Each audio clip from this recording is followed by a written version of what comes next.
welcome right into another action-packed edition of the Between the Hashmarks podcast. As always, I'm Matt Lombardo, and I'm joined by my friend, colleague, mentor, and the purveyor of the Two Deep Zone, Mike Tanier. And Mike, I think I need to issue a bit of an apology to you, my friend.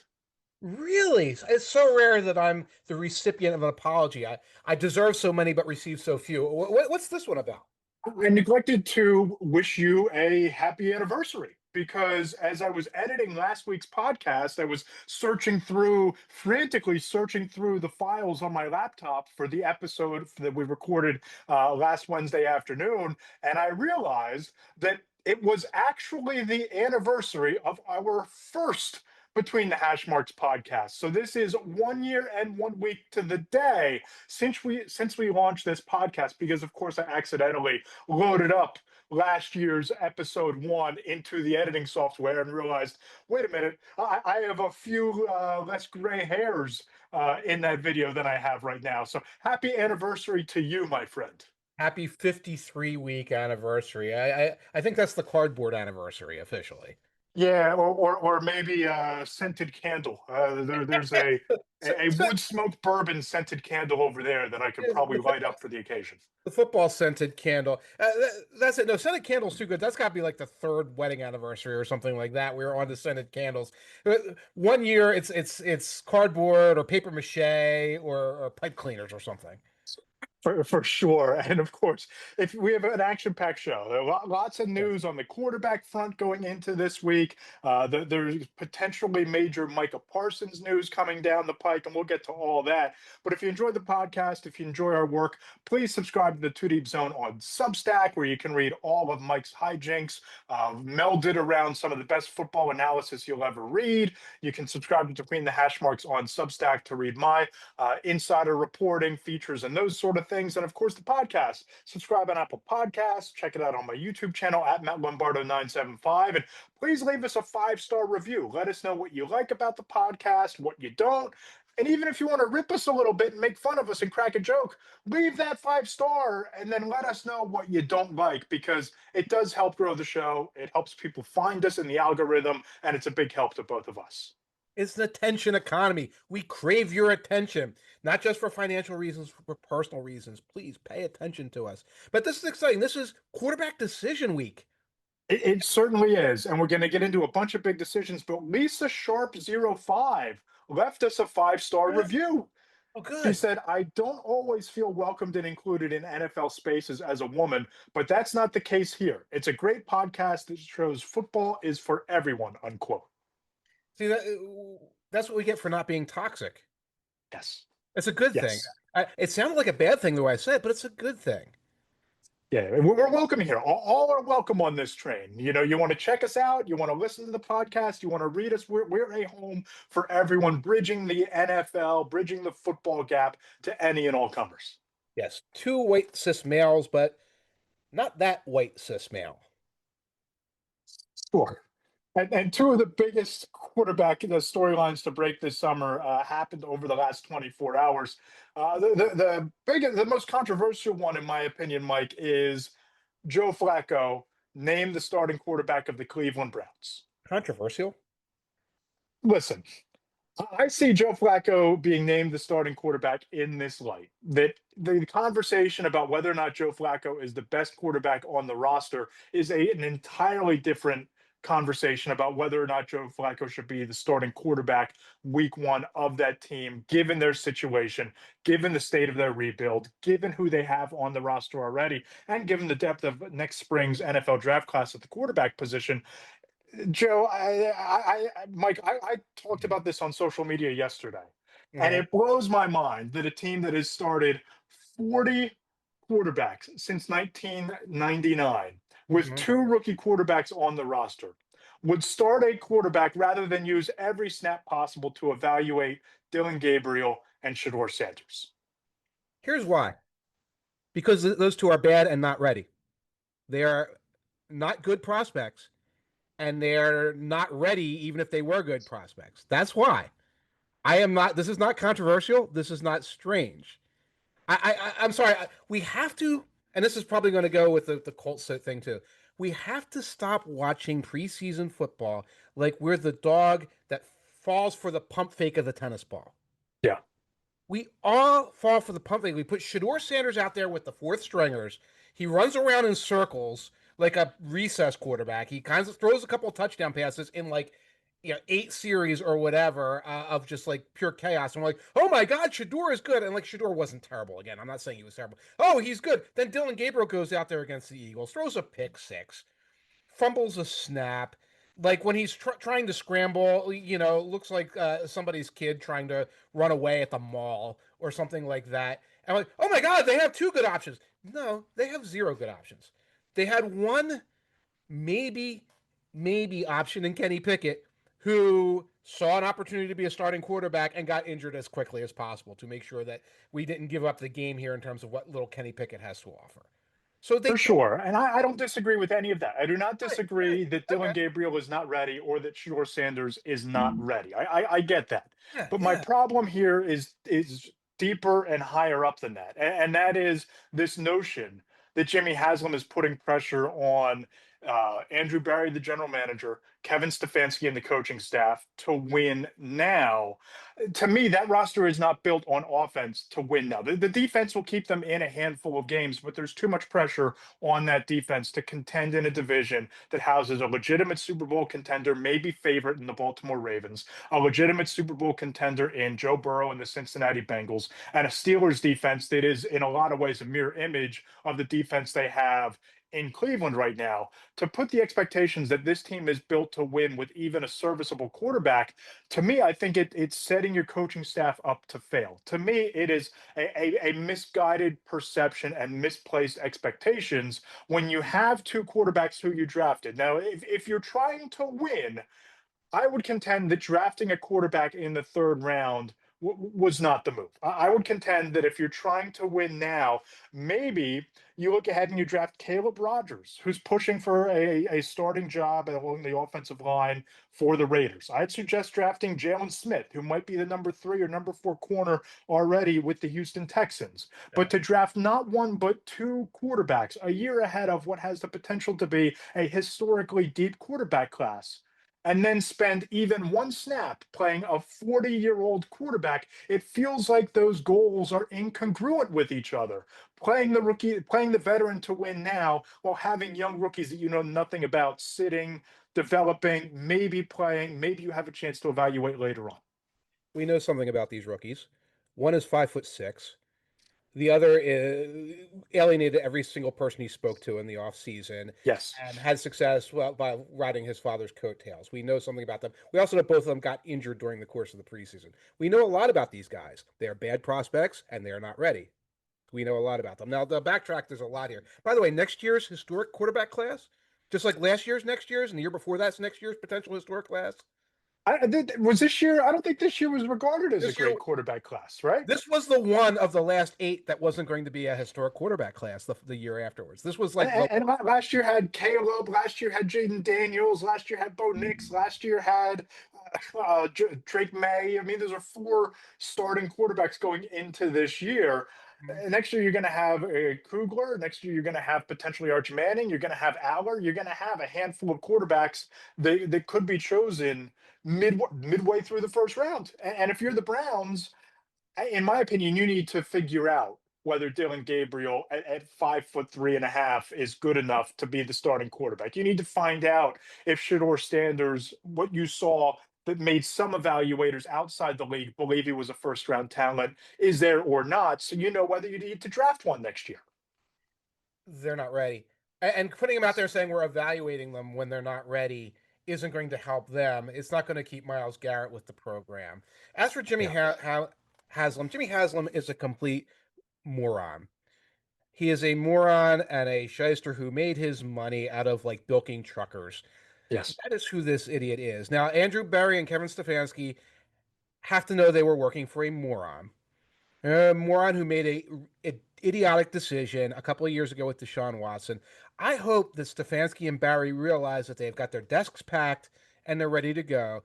Nothing they can do is going to work. They're going to get fired because Haslam is going to blame. If he's putting pressure on them, what he's saying is, I need the fall guy, and it's going to be one or both of you, depending on what my mood swing is, etc. So that is that. At this point, Stefanski has to look at this and say, what is my option? Again, he went into this debacle with no money to spend on quarterback. There Right. was no money to spend on quarterback because it's being spent on discuss ball. Okay, so Flacco and Pickett were supposed to start. Heckle and Jekyll were supposed to compete to be the quarterback of the future. Pickett nopes out of the whole thing because he's Pickett. Flacco remains healthy and remains somebody who's like, I will game plan properly. I can't play anymore. Flacco can barely play. We know this. I can game plan properly. I can hand off. I can try to launch some passes to Jerry Jeudy, and maybe we get some 16-13 wins. This is a no-win situation. But like you and I can sit here and say, well, throw these guys out there. I think if there was any belief that either of these guys could do anything besides maybe run around in circles and toss a bomb once in a while and be Dorian Thompson Robinson like. And we saw how great he was for the Eagles this Right. week, by the way. The guy who spent 2 years as the runaround third round pick, who maybe he's got something. He looked good in that one preseason game. If that was the case, they would have given that opportunity to somebody. They have not. And maybe by week 6, week 7, or week 8, the conversation changes in Cleveland, and one of these two quarterbacks emerges. I just have a hard time justifying investing 2 draft picks. And again, a 5th round pick, you're taking a wild card. You're betting on, all of what happened in buildings around the league just being Shedeur, his attitude that you can fix because you see something on the film in Colorado that you really liked. Right. But to take 2 quarterbacks and then not have them ready to play, or not getting them ready, it just feels like you're spinning your wheels for a franchise that's spent 2+ decades spinning its wheels at the quarterback position. And maybe you evaluate them later in the year and they get those opportunities. It just seems like the ceiling isn't high enough to justify playing the veteran. But if they're not ready, they're going to need time to get ready. The other big news that dropped was in Indianapolis shortly before we went on the air with the podcast.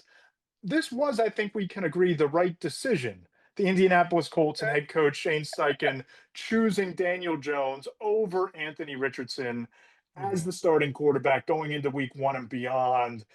You didn't have great options. You had 2 options. You picked the less bad option with maybe some upside because of scheme fit and the couple of moments that he's had already in his career.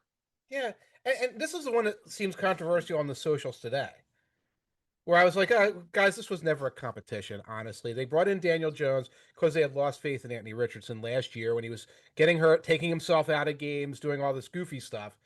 And then Anthony Richardson goes out, gets hurt during OTAs, gets hurt in the first preseason game, gets stupid sacked in the first preseason, got doofus sacked in the last preseason game too, etc. Did nothing to like show that he deserves to like, oh no, you were wrong. You didn't need to bring Daniel Jones, and does nothing to do that. And then, oh well, Daniel Jones is a starter, and people are up in arms. Um, you and I, we can, and again, for all of these things, like, well, they should throw Dillon Gabriel out and see what happens. Anthony Richardson, he's got all this potential. They should throw him out there and see what happens. You and I will still be working at our little job here for what it's worth next year this time for our second anniversary. Shane Steichen, Kevin Stefanski won't be. Okay? Right. They won't be. They have to try to preserve their jobs. And when you have to try to preserve your job, you start making these very conservative decisions. And the very conservative decision is Daniel Jones isn't going to go out there and make a fool out of me and himself and get hurt right away.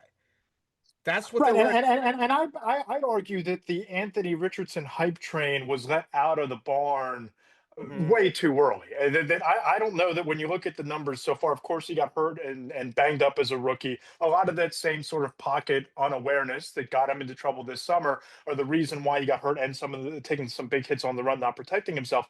But a 50.6 completion percentage, 2,391 passing yards, 11 touchdowns, 13 interceptions. We could talk all we want about the ability to make some highlight level plays here and there on the run, and his escapability and those sort of things. But you talk to people inside the league, he really soured the relationship with Steichen and the coaching staff with what happened last year with the injury. And that when you look at Daniel Jones, there's a belief among some evaluators that he could be this year's Sam Darnold, which I personally I think is a no, stretch. But Right. I think that if you're Shane Steichen and you're that coaching staff and you see Michael Pittman and you see Jonathan Taylor and you see a decent offensive line and you can kind of look at Daniel Jones as the facilitator, the point guard, the guy who's going to win from the pocket, escape when he has to, decent scheme fit, I can understand that decision uh, rather easily, rather than betting your livelihood, your job, and your career on the unicorn that is Anthony Richardson as Michael Vick slash Randall Cunningham slash Cordell Stewart. Right. I mean, don't forget Richardson was part of that historic class with C.J. Stroud and Bryce Young. Yes, yeah. Yeah, yeah. But Richardson, like we talk about this stuff, and I said, well, you got to appease Myles Garrett or whatever. Like last year, I was watching Richardson trying to do an evaluation. This was when he was battling Flacco, and he was in and out of the lineup and completing like 43% of his passes and having his one or two bombs per week on game break. So you'd look at that and say, man, maybe there's something here. I would watch Michael Pittman run the crossing routes, kind of like the drag route, just right over the middle of the field, and a lot of times that's open for like the 5 yard, 6 yard, 7 yard gain. Never got thrown. Never got thrown. Richardson didn't have like the comfort, the chipset, whatever, to say maybe I should check down. When Michael Pittman, I would watch Michael Pittman run. By late in the second quarter, he's like run, chug. I don't, this ball's never coming to me. Like you could see the body language of these guys when you see you're losing the receivers, like Yes. you're losing the faith of these receivers. It's like you've got to make that move. Now, I don't know what goes on in camp day to day. If Richardson's throwing hero ball once in a while, and then these receivers are saying, I was open in the middle of the field, the ball's not coming to me. When it came to me, it was high and outside, whatever. If you're losing those guys, just like losing the coaching staff, they're going to want Daniel Jones throwing little hitches, right? And that mentality is very real. I spoke to Darius Slayton about this during my training camp tour, kicking it off with the Giants late last month. That one of the things that's so different in New York this summer, and listen, he's been there for the end of Eli Manning. He was there for Daniel Jones. He was there for the three-ring circus, from November onward last year. Yeah. He's caught passes from Tommy DeVito. He said one of the biggest differences is this year compared to in years past, there are four quarterbacks in the building that they're going to get you the ball, because in Right. games and in practice, there are times when you're running your routes and you know that the quarterback isn't going to get it to you. And Right. you start to question your effort. You start to give less effort. Whereas when you have a guy back there who you know is going to make the throw, put it on a spot, hit you on a dime, hit you in stride, you're Right. giving 100% every rep. And if that's what's happening with Anthony Richardson in Indianapolis, and Daniel Jones is even moderately better than that on quick outs, it's Right. a no-brainer because you're trying to win with Michael Pittman, with Tyler Warren, with a Right. running game, and a quarterback who limits mistakes. I don't know that Daniel Jones is going to limit mistakes and turnovers, but Mhm. we'll see. Right. And that is one of the things. It's like, does he really limit mistakes and turnovers? And in most cases, I would say no. But like compared to this guy who's just launching the ball into the sun and taking sacks, maybe yes. This is kind of like you said, it's the least bad decision. And it was a decision I think that was made in March. I think it was made when Daniel Jones became available and they brought him in. It was like this is like a 95% chance done deal, etc. I don't think Steichen and Ballard are here in January under any circumstances because there's no right answer there. I think Chris Ballard excels at building teams that hover around 500. I think I don't think that he's able to identify a quarterback. I don't think that he's able to build around said quarterback a roster that's capable of being complete enough to make the postseason. And mhm, like we're talking about that in a team that plays in the AFC South, a team where your top competition is the Houston Texans, which are playing their way into the conversation based on what they've built, and the Jaguars who can't get out of their own way. And it just seems like if you can't win in that division, mhm. what are we even doing? And the man who was impressed by Ballard is now jamming with Jerry Garcia and George Harrison in heaven. Yeah. Rest in peace. That routine isn't going to fly, I don't think, with Carly Ursay. No, and another routine that's not flying elsewhere in the NFL is I will just call it what it is, the shenanigans from Dallas Cowboys owner Jerry Jones in the contract negotiations with Micah Parsons. And ESPN's Adam Schefter reported on the Unsportsmanlike podcast, he believes that these two are, quote, heading for a divorce. You and I Mhm. have kind of talked about this the last couple of weeks. And on one school of thought, we're thinking, okay, these are just, bad optics. These are just contentious negotiations. Micah Parsons and David Muguleta will get in a room with Jerry Jones. Stephen Jones will pick up the phone. And, by September 1, there'll be a deal and he'll be on the charter flight to Philadelphia. The other hand is Michael Parsons seems done with the Dallas Cowboys, wants out, seems deeply insulted by how Jones has conducted these negotiations. And here we are, Mike, August 19th, week 3 of the preseason in full swing. And it seems like these negotiations have reached a new low between Parsons and the Cowboys.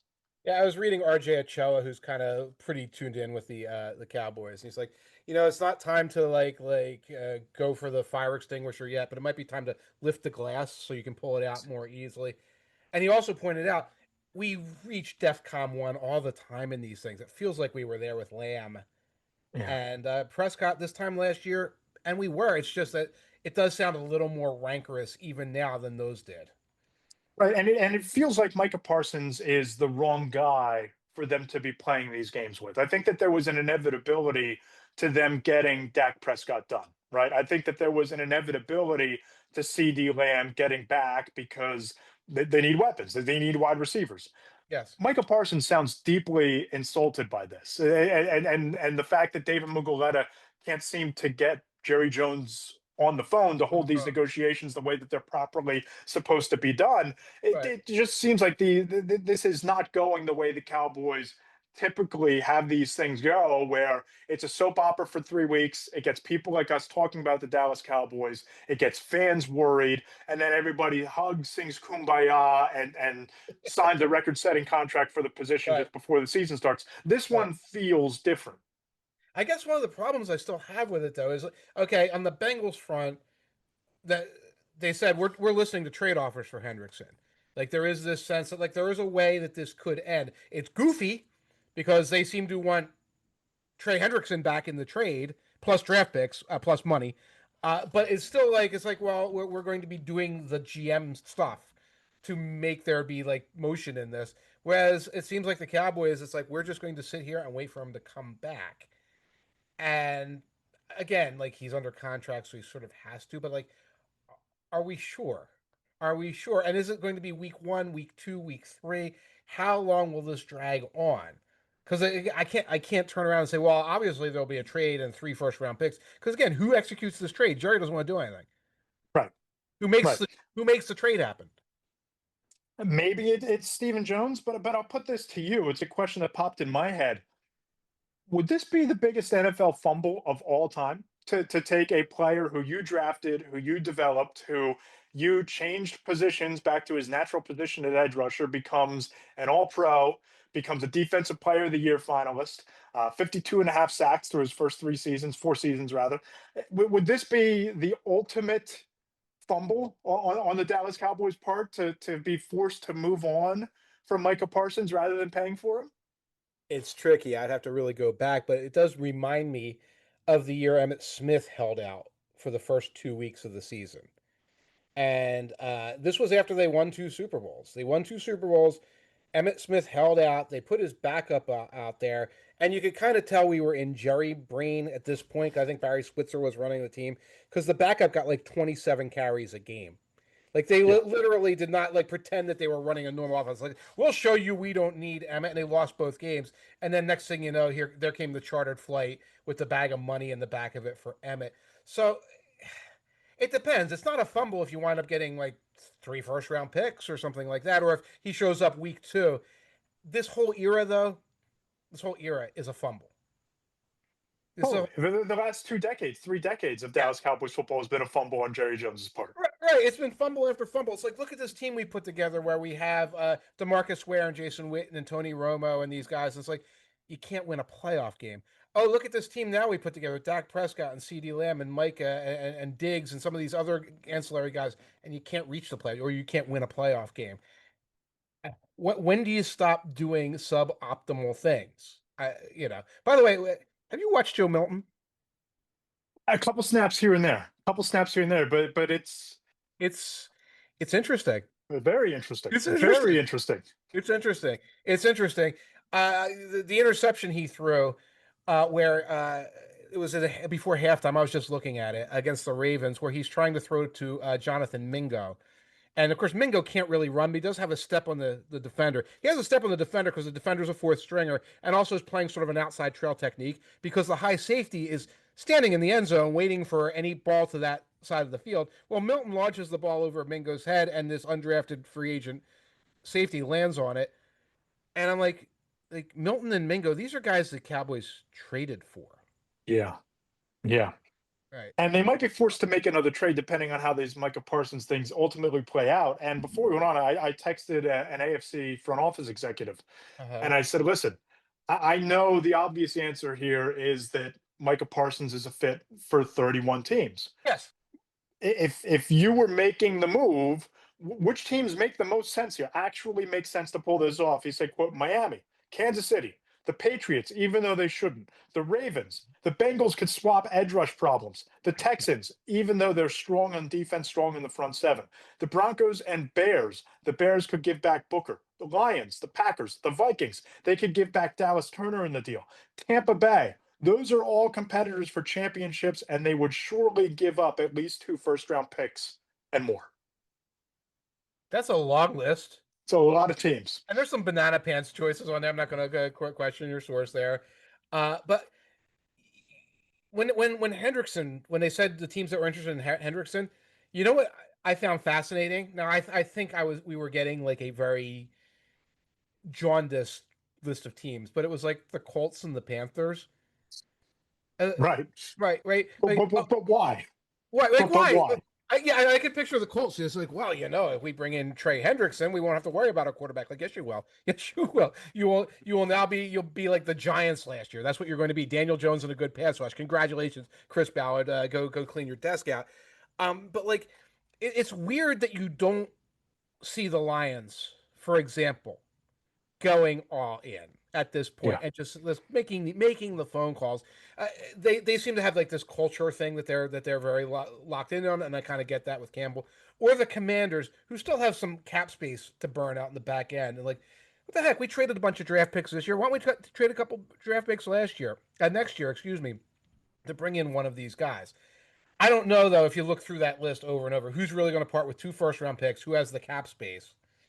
And who I saw the Texans in there. It's like I think they're pretty good in the pass rush department. I don't think they need another dude. No, I agree. And the Yeah. Packers are a fit that I just keep coming back to, even though I don't think that the Cowboys would trade Micah Parsons within the NFC. But if Right. you trade 2 first-round picks from Green Bay, you Yeah. toss in Lucas Van Ness, a former first-round pick who could probably benefit from a change of scenery, who you might just be done with anyway, and Romeo Doubs, you have $31.2 million in cap space this year. Now I get it. If your philosophy is building through the draft and a young and ascending team around Jordan Love that's Yeah. going to ascend at the same time, and eventually some year off into the future, everyone is going to reach their potential all at once, and you're going to Right. win the Super Bowl and compete for multiple Super Bowls during everybody's prime. That's why you wouldn't make the move. But you've already built a really young core around that quarterback. You've already have a lot of homegrown talent that obviously seems to be missing a dominant pass rush. You have a potential logjam at wide receiver. I know we've talked about the Packers fit with Micah Parsons before on this show, Mike, but it just seems like of the teams out there, and certainly the ones listed outside of Detroit, the Packers are the closest to winning it all. They have Mhm. the quarterback problem firmly solved well into the future, and they have the cap space. They don't have the cap space moving forward, though. That's one of the things I'm looking at. They're only showing 2 million in cap space for next year because they've got a lot of loaded contracts like McKinney's contract, Love's contract. They can obviously mess with that, Rashawn Carey, etc. I'm not saying that's an impediment that they can't overcome, but it's one of the little points of confusion along the way. And we are kind of hitting the sort of yin yang here of the trade that gets you fired versus the sort of can kicking type of thing and say, well, if we keep kind of playing this out and saying, well, we're developing a talent, we're making measured free agent moves, you're less likely to wind up making the move that puts a big bullseye on you to get fired. And I think that's what you get with a lot of these teams. Plus, again, you pick up the phone and you call the Cowboys, does it just ring? It might, because they don't seem all that interested in actually moving on. And they know that they have a year left on the contract. They know that they can slap the franchise tag on him 2 years in a row. They know that for all intents and purposes, they control Micah Parsons through the next 3 seasons. And eventually, no matter how hurt the feelings are, Micah Right. Parsons is going to have to come in and get paid, or face significant fines moving forward from here. Right. That's it. That there is like no good escape latch for him except to try to stick to his guns as best as possible and hold this season hostage. But when you're the Cowboys, you're like, oh, go ahead, hold the season hostage. We seem to not care about that anymore. We don't seem to care about team culture or the idea that maybe this is the window or that the window is closing or that Brian Schottenheimer needs to get his regime off to a good start or that we need to have vibes be somewhat okay here because that's one of the things that works in the background. They stop caring about that. So then Parsons is literally just like, well, I guess I better show up. And like, who knows, maybe the little soft tissue injury that gets me that has them say, well, we're just not going to franchise you next year. But like, I don't even know what that looks like. Right. Like you would have Right. to like so obviously pull a ouch my knee type of thing that like all of us would be like, no, no, we know what you're doing. We know what you're doing, buddy. And that's not the kind of guy Parsons is. Let's be frank. No, not at all. I mean, if I'm twisting your arm here, which I'm going to do, Yeah. is he a Cowboy week one? Is he a Cowboy in February?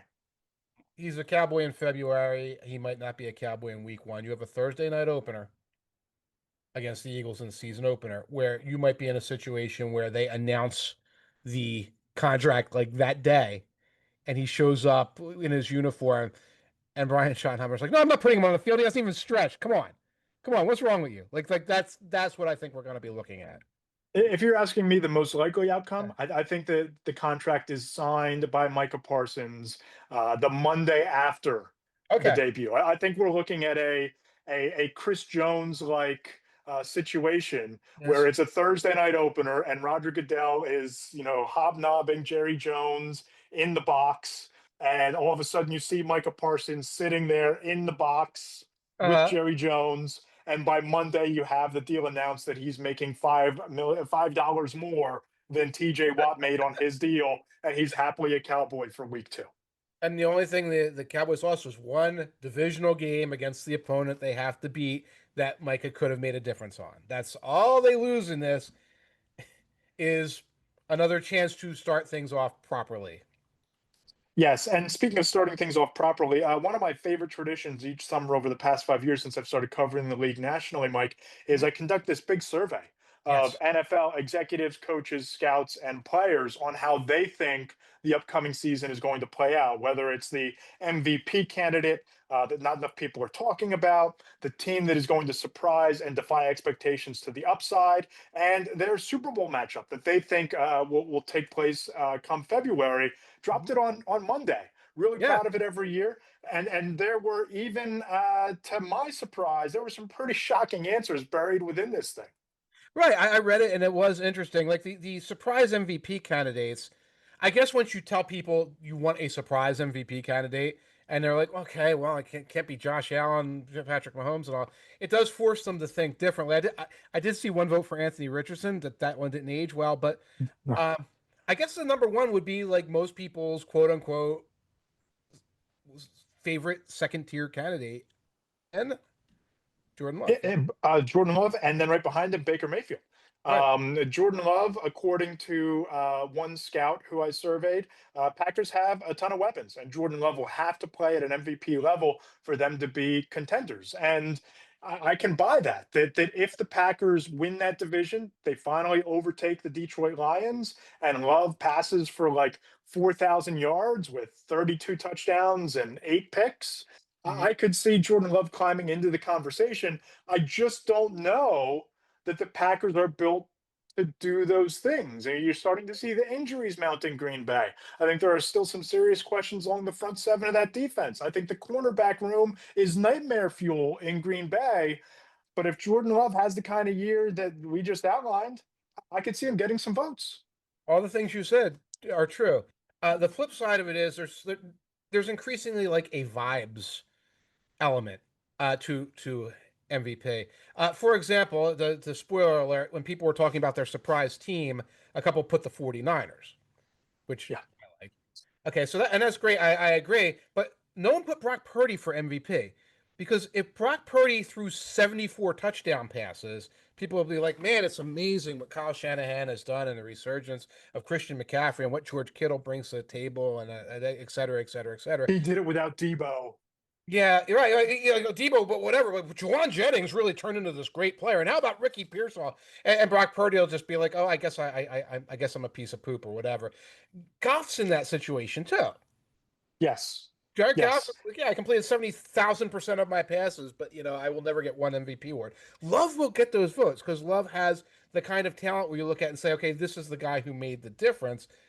Baker, as the other one, is somebody who I thought if he goes out there, they could win 14 games, and everybody would be like, well, Hall of Famer Mike Evans and Chris Godwin returning, and boy, Bowles really has it going, and that schedule is so easy that they face. So I can't actually picture Baker getting the choices. Who else was on the list, by the way? Yeah, some real simple. Well, Joe Burrow got one vote, which I'm Yeah, not yeah. so sure that Joe Burrow is a surprise. I guess you're banking on the defense being better and him throwing for 5,000 yards with like two interceptions actually mattering this Right. time around. Miles Garrett was just, I got that text message back and I was just floored that Yeah. Miles Garrett would get consideration because, in my opinion, Mike, if Miles Garrett is getting MVP consideration, then they must be winning games, 6-0 every single week, Yes. and he must be setting the single season sack record on top of it. And they must have swept Lamar Jackson and the Ravens, right? That's the only way. That's the only way. Yeah. We'll move to surprise team here. Houston Texans leading the way with 3 votes. You mentioned the 49ers, and a lot of the love there comes from the easy schedule coming back. Hmm. The Buccaneers check in at number 3. The Denver Broncos, you know how high I am on Denver, and we've gone back and forth on that. Chicago Bears, I think that's a great place to stop and take the temperature because I was impressed by Caleb and Ben Johnson. I read walkthrough. You came away cynically optimistic. I think I'll sum it up as. Yeah. Cynically optimistic. I remain skeptical at all times. Skepticism is healthy. Skepticism isn't naysaying, isn't saying that everything is wrong and false. It's just saying those 7 passes were impressive. All 7 of them were Right. impressive. Right, right, right. That was a call that came in. By the way, that vote came in before the Sunday night game, right? Because It did. you Yes. wrote for Monday, so they had to come in before that. Okay. Yeah, that came in maybe about 2 weeks ago. This has been an Okay. ongoing project trying to like get Yes, in you got touch to with get these people, getting people to get back, and right. it's training camp and things are going on. The Raiders, from an NFC personnel executive, quote: "The Raiders have all the pieces you need to contend. They have a solid head coach, veteran quarterback, running back with the traits to be elite, and a dominant edge rusher." Unquote. Yeah. They All right. do, I'm not as high on Geno Smith as this executive is, Right. and they still play in a division with Patrick Mahomes and Justin Herbert, who you and I disagree with a little bit, in the surging Denver Broncos defense. Right. Right. There's not a lot of opportunity there, and you've got a lot of rookie running back in Gino. Yeah. Yeah. I think there are other ingredients, and I don't think that the Raiders necessarily have all the ingredients you need to compete. I don't know about the offensive line. Who's Secondary is still up in the air, in my wide opinion. receiver? There, Who's wide receiver 1 again? yeah, great point. Great question. Yeah, it's Brock Bowers, the tight end. Like, oh yeah, okay, that's sure. Okay, right, got it. Super Bowl. This is always fun because you Yeah, just never know what people are going to say. The most popular answer, 5 votes out of the 14 panelists: Ravens and Eagles. An NFL defensive player told me, quote, "The Eagles have the tools to repeat, especially if the defense gels quickly. The Ravens also loaded up this offseason. I think they're built to make a run," unquote. So with 5 votes, the Ravens and Eagles atop this list. wow. The thing is, I mean, I would probably do something like that. It'd be that, or like Lions Bills or something like that. It's hard to come up with one that doesn't involve some combination of the same teams. Teams. It's hard. Yeah. Anyway, I saw Packers. You had a couple of people put Packers in there. Yes, Packers Ravens was mentioned. An all DMV Super Bowl of Ravens and Commanders. Found that one interesting. Bills get some love. The Bills and Bucks was a big surprise. That's a The Bills and Eagles, which I think would be just a fascinating and compelling matchup between those two quarterbacks and two really good defenses and savvy defensive coaches. Chiefs and Rams. That was an interesting one, especially given everything going on with Matthew Stafford at this moment. Did that did And that one did that one come in before we heard about Stafford maybe or maybe not having a shoulder? yeah, that was a little bit before the shoulder uncertainty came into play. Before the van, before we knew about the van. And this one, take it for what you will. Bills and Giants. Giants. Yes. I don't want to like necessarily out your sources. I No, think Lawrence is one of the candidates for. No, it was Trevor Lawrence. Yeah. no. Uh, It was. I believe that both Trevor and Dexter were on this list, but Dexter Lawrence was one of the surprise MVP candidates, which you can probably tell the building from which some of these, well, at least one of these, emanated from. right. That's wow. Um, yeah, I'll take the Giants with a grain of salt, but credit because you and I do the same thing because we're going to start getting asked on radio shows, TV shows, what's your Super Bowl prediction?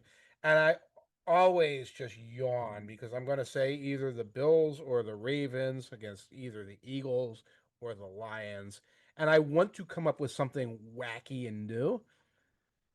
But I mean, you're high enough on the Packers, but you couldn't go there straight face and be like Packers Broncos. That's it. Could you? No, no. Especially not what I saw in Baltimore the day that I was at training camp. I would not be. I mean, I'm very high on Denver. I think Denver makes a run. I think Denver, ruins some people's days in a lot of ways that the Commanders did last year. I just don't know if anybody's getting by Baltimore this year. But we're go- I'm going to make you make that prediction. This is the belated anniversary gift to you with sarcasm, laden throughout it. I'm going to make you make that prediction in a couple weeks. It's either going to be next week or the following when we make our bold predictions, our reasonable predictions for this season. So Yeah. lump me in with all of the radio hits that you do, where you have to come up I, with something for I'm air. gonna. I'm actually going to craft. I'm actually going to put on an index card next to my computer here. My wacky prediction, so I'm the same and consistent on it all the way through, and it'll be something I can at least like justify to myself. By the way, I think I'd have to look it up. Me and Jared Bailey, we took the Raiders. I think plus 8.5. No, we took them plus 9.5. So 10 wins, but at plus 420. Okay. And Okay. and the thing is, I'm not that high on the Raiders, but it was like right, so 10-7, where it's like okay, they have this big season and they wind up like the last wild card or just on their way out. And the reason why we ended up taking it at the end is they faced the Chiefs week 18. Oh, there you go. And There you you could go. So they find could be playing the practice squad's practice squad. Gardner Minshew's backup, Odalakun, or whatever the third string quarterback is, and they could be fighting for like the wild card and just go like "Rah!" and like get that extra win. And I want to be there on 4-1, on 4-1 odds on like a sicko, like a 1 o'clock start on January 8th or whatever it is, like a lunatic rooting for this. So Well, you know what we need to do? yes, We need to get you into the building. If it comes down to it, if it comes down to week 18 take me to and Vegas. you need this to hit the over, Is it? I think you need to be in the press box, in the building. You need to make it the focal point of walkthrough. We need to see this bet come to fruition or not with tenure in the house. It's in Vegas, so that's an easy flight, affordable flight. I don't think Yes. that's a hard press box to get into that time of year. It's not going to be, I don't think they'll be swarmed with national media coming in because all the people who follow the Chiefs, like, oh, the playoffs are coming. I'm going to go out there for the first playoff game and we're going to skip this. Even if I can't get the press credential, I could get to Vegas. And tickets will probably be affordable in that building. Get in the building yeah, right. Like StubHub. Yeah. And Uh, you can document it for the column. and write the whole thing off. Yes. Yes. We'll see if it's happening, it's happening.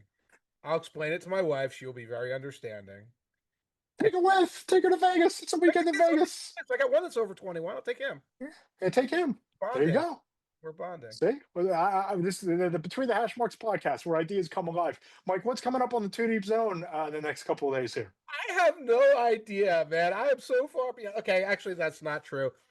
I'm working on a thing on the backup quarterback situations around the NFL, and that's probably not running tomorrow. That's running Thursday. Also, the Signature Moments series, I've been taking a short break from it, but next week we'll be doing the Signature Moments in the history of the New Orleans Saints. And if you think a little bit, you might remember why I'm going to be waiting until August 29th to drop the Signature Moments in the history of the New Orleans Saints. So, centering around another Yes. major anniversary. Yes. That's Yes. something a little more serious and tragic than the start of our podcast, tragic though it may have been. What do you got coming up? Yeah, well, the mailbag on Friday, where people could pose their questions to me on social media. I'll pose those questions to league insiders, get their thoughts. The mailbag makes its triumphant return after a few weeks of a hiatus due to the training camp tour and all the work that went into that. And we're going to pick up and continue our 5 burning question series with the NFC South. We've checked off the NFC East and the NFC North. Going to try to cram in all of the divisions before week 1 gets underway. Emphasis on the word try there. Right. But some fun content coming up. And if you enjoy the podcast, please go ahead and subscribe in the Apple Podcast Store, Spotify, SoundCloud. Check us out on my YouTube channel at Matt Lombardo 975. Make sure you follow Mike on Blue Sky at Mike Tanier. Subscribe to the Two Deep Zone. Don't miss a walkthrough. Don't miss a signature moment. Don't miss any of the deep dives that have come to become the hallmark of the Two Deep Zone. You can subscribe to Between the Hashmarks on Substack as well. Follow me on Threads at Matt Lombardo NFL and Blue Sky. Well, we're both verified again on Blue Sky, and I'm at Matt Lombardo over there. Yes, we are real again. We're whole. We are verified. We have blue check marks. We matter again. So that's why I talk about the attention economy, the 5-star reviews, the non-toxic toxicity or the toxic non-toxicity, whatever it is. Man, we crave this sort of thing. Or at least I do. I probably shouldn't speak for you. Your And it self works out well. That's why we do what we do, right? That's why we have this podcast. That's why. right. Your self esteem's not like completely like wrapped up in this, right? Right? You're okay. You're doing fine. Jeez. This is a He's plea my for help. friend. I'm Matt Lombardo.